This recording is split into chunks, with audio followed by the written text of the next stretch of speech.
Today, we're going to look at the concept of cultural borrowing, like what we see in sports, where players and fans use traditions from different cultures. We'll start by looking at the history of borrowing, then assess where and when it can be positive and where it's negative. And, finally, consider how we should approach it in a fair way. Cultural borrowing is not a new idea at all. Our modern world is built on cultural borrowing and the exchange of ideas. There are many examples of ideas that began in one culture and have been admired and used by another, or by many others, such as the obelisk, which originated in Egypt, sidewalk cafes from France, pizza from Italy, yoga from India, blues music from the south of the United States, the hammock from Central America, the parka coat from the Inuit near the Arctic Circle. Learning from others is a healthy practice.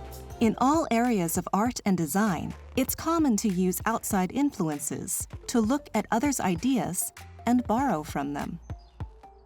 The culture where the item originated, Italian or Inuit for example, may be proud that they invented something that's used and liked by other cultures. And in the borrowing of pizza and of the parka coat, no damage has been done to the original culture, and no one has been offended. But there are cases where people borrow from another culture in ways that may offend that culture. This is known as cultural appropriation. Appropriation literally means taking something for yourself. The term is used to describe cases where a dominant culture takes something from another culture, often for profit, without thinking about what that thing means to the original culture.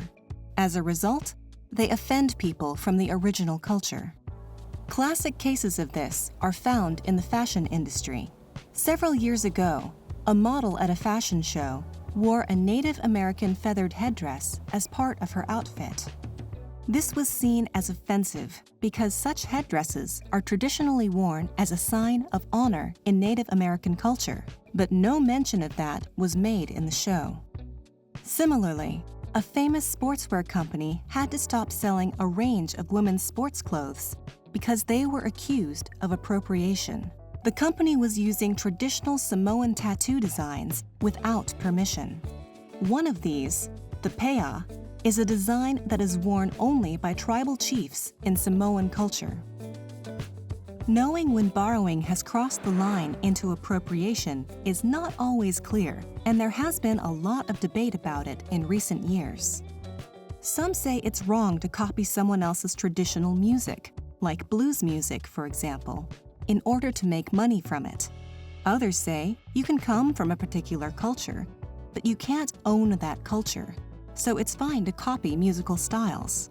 Perhaps the best way to look at it is in terms of questions that a borrower may consider before they use another culture's idea. Am I helping to create a negative image or stereotype of another culture? Does this thing I am borrowing have a special spiritual or traditional meaning? Could my use of it make its meaning less important or valuable? Am I making a profit from this thing at someone else's expense, or will they also benefit? Although we might in general view cultural borrowing as a natural and healthy thing, asking questions like these seems the right way to avoid causing offense.